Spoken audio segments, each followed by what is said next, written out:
Hi, I'm Kurt Stonecker, Technical Trainer and Coordinator here at Western Colorado University. Today, I want to talk to you about an upcoming change in our online login processes. That change is called Multifactor Authentication. Multifactor Authentication, or MFA for short, is an extra layer of security for your account. You'll soon be required to provide secondary verification in order to gain access to Western's many online resources, such as our intranet and Microsoft 365's online functionality. This change in our login procedure will help to keep your data secure, as well as decrease the likelihood of successful cyber attacks on your account. It should be noted that this change will also aid in password resets, though that process is outside the scope of this training. Before we get started, here is the schedule for MFA implementation: November 29th at noon for staff, December 5th at noon for students, and MFA for faculty will begin on January 17th, also at noon. Please note, we will not be implementing multi-factor authentication on classroom computers. Login procedures inside the classroom will remain the same as they are now. As the dates for implementation approach, it's important that you get your secondary methods of verification set up to prevent any work slowdowns or stoppages. Though the process is fairly simple, it will almost certainly be a headache to scramble through the following steps on the day of implementation. The initial process. The initial process is fairly simple. Open a browser such as Chrome or Firefox and navigate to 365.western.edu. Log in if prompted. Once you're there, click on your icon in the top right-hand corner. From the pop-out menu, select View My Account. This brings you to a page where you can manage a few aspects of your account. For this training, we're interested in security info. Go ahead and click on the Update Info link. If Security Info isn't already selected in the menu bar on the left-hand side of the screen, go ahead and select it.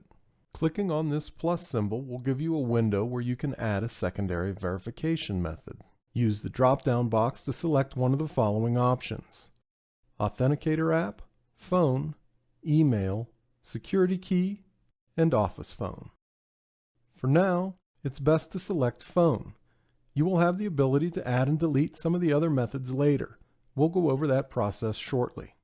Select Phone and click Add. You'll then be prompted to enter a phone number. Go ahead and put in your cell phone number, as this will give you the ability to have an authentication code texted to you. You also have the option here to receive the code via an actual phone call if you would rather. Input the code when you receive it via text and select Next. That's really all there is to it. You can now resume using online functions as normal. In the first few days following MFA being turned on for your account, you may be asked to provide a code several times. You'll also be prompted for a code on any new device you log in with. After the first week, requests for new codes will become far less frequent. At this point, a code will generally be good for 90 days. Some actions, however, like logging in from a different browser or clearing your browser's cookies and cache, will prompt a new authentication request. Changing, updating, and adding verification methods. Now that we know the basic process, let's take a look at some of the other methods and options you have. Let's head back to the Security Info section of 365.western.edu, where you initially added your cell phone number. Now you should see something similar to this screen. Here you should see the cell phone number you originally signed up with. We can also see that texting this number is automatically set as the default contact for MFA security codes. Clicking this plus symbol allows us to add more sign-in methods. After clicking the plus symbol, select a method from the drop-down menu. The options we have are Authenticator App, Alternate Phone, Email, Security Key, and Office Phone. Now we'll go over the process for each of these selections, and you can decide which works best for you. Alternate Phone and Office Phone. I've lumped these two selections together so we can cover all the phone options adequately.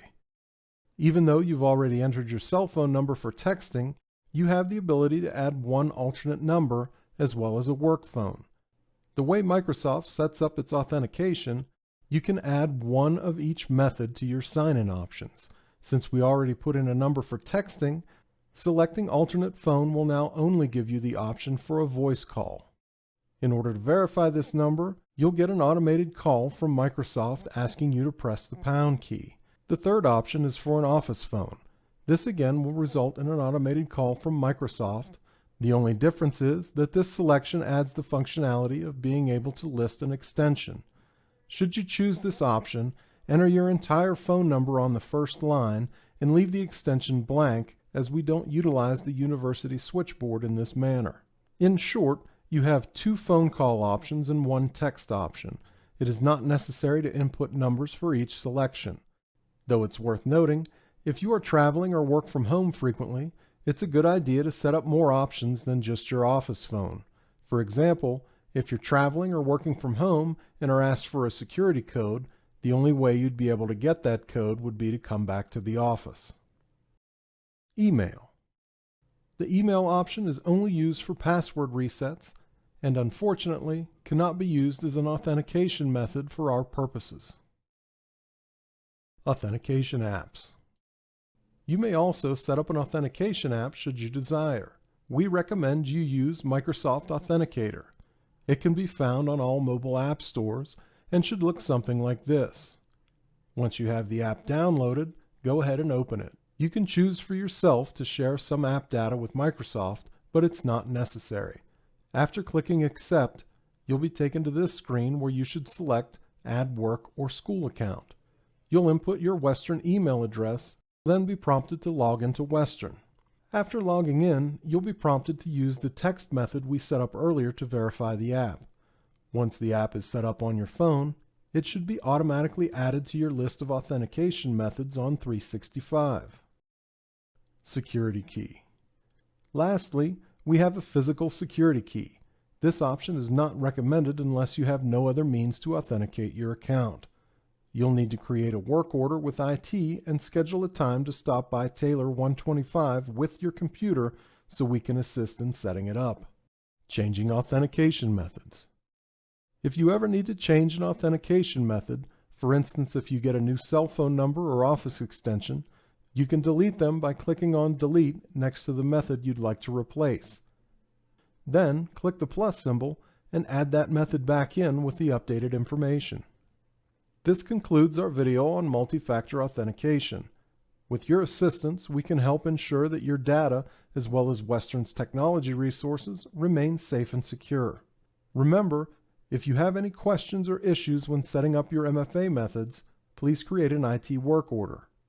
For IT Services, I'm Kurt Stonecker, and thanks for watching.